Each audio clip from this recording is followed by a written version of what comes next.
पण अशी गोष्ट आहे जी आज सर्वाधिक आजारी आहे, पण तरीही तिची तपासणी आपण करत नाही. नमस्कार. हेल्दी लाईफ या यूट्यूब चॅनलवर आपणा सर्वांचं खूप खूप स्वागत. आपण बऱ्याचदा डॉक्टरांकडे जातो, डॉक्टरांकडे OPDमध्ये जात असतो. वर्षातून कधीतरी डॉक्टरांकडे जाणं होतंच. आपली शुगर वाढली आहे का, ब्लड प्रेशर ठीक आहे का, आपलं हृदय व्यवस्थित आहे का, किंवा आणखी काही कारणासाठी आपल्याला डॉक्टरांकडे जावं लागतं. डॉक्टरांकडे गेल्यावर डॉक्टर काही तपासण्या करतात, औषधं देतात, आपण ती घेतो. पण अशी गोष्ट आहे जी आज सर्वाधिक आजारी आहे, पण तरीही तिची तपासणी आपण करत नाही. ती म्हणजे आपलं मन. कसं बघा, आपलं मन दुखतं पण एक्सरेमध्ये दिसत नाही. आपलं मन थकतं पण ते ब्लड टेस्टमध्ये सापडत नाही. आपलं मन तुटतं पण त्यावर प्लास्टर बांधता येत नाही. आजचा माणूस शरीराने कमी आणि मनाने जास्त दमलेला आहे. आपल्याला यश मिळालं आहे पण समाधान हरवलं आहे. लोकांच्या गर्दीत आपण आहोत पण मनाने एकटं पडत चाललो आहोत. आपण हसत आहोत पण ते हसणं मनापासून नाही आहे. म्हणून मला वाटतं, जशी शरीरासाठी उपडी असते तशी प्रत्येकाने आपल्या आयुष्यात मनाची उपडी सुरू करायला हवी.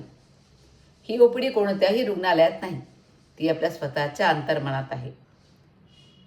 तुझं आहे तुझं पाशी तरी जागा बोलल अशी, ही म्हण इथे लागू पडते. यासाठी 3 टप्पे आहेत. पहिला म्हणजे ऑब्झर्व करणे. स्वतःकडे पहा. दिवसभर सगळ्यांना आपण वेळ देतो, पण स्वतःला किती वेळ देतो विचार करा. आणि स्वतःला विचारा, मी नेमका कोणत्या गोष्टीने अस्वस्थ आहे? माझ्या चेहऱ्यावरचं हसू खरं आहे का? आणि मी कोणापासून पळतोय की स्वतःपासूनच दूर जातो आहे मी? जेव्हा हे प्रश्न विचारायला सुरुवात होते तेव्हाच उपचारांची सुरुवात होते. तर दुसरा टप्पा बघा, प्युरिफाय, म्हणजे मन हलकं करा. राग धरून ठेवणं, मत्सर साठवणं, जुन्या जखमा कुरवाळत राहणं, हे सगळं मनाला थकवतं. कधी कोणाला माफ करा, कधी स्वतःलाही माफ करा. कृतज्ञ राहा, ध्यान करा आणि निसर्गामध्ये रमा.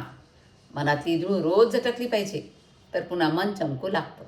आणि तिसरा टप्पा आहे, डेव्हलप करा स्वतःला. फक्त दुःख कमी करणं पुरेसं नाही, मनाला योग्य दिशा देणंही गरजेचं आहे. दररोज काहीतरी नवीन शिका, चांगले विचार ऐका, वाचा. एखाद्याच्या चेहऱ्यावर हसू आणा.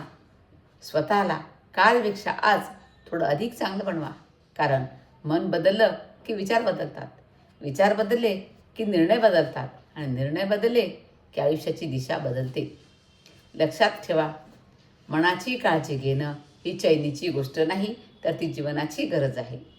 शरीर आजारी पडलं डॉक्टर सापडतात, पण मन आजारी पडलं तर आपण आपली साथ दिली पाहिजे. म्हणून दररोज काही मिनटं स्वतःसाठी राखून ठेवा. स्वतःशी बोला, मनापासून असा आणि मोबाईल दूर ठेवा. निसर्गामध्ये रमा. आणि एक प्रश्न रोज स्वतःला विचारा, आज माझं मन खरंच कसं आहे? कदाचित याच एका प्रश्नाचं प्रामाणिक उत्तर तुमच्या आयुष्यातील सर्वात मोठा बदल घडवू शकतं. हा व्हिडिओ तुम्हाला जर आवडला असेल, कसा वाटला, तर मला नक्की कमेंटमध्ये सांगा. आवडला असेल इतरांना शेअर करा आणि लाईक पण करा. आणि तुम्ही या चॅनलवर नवीन असाल तर हे चॅनल नक्की सबस्क्राईब करा. धन्यवाद.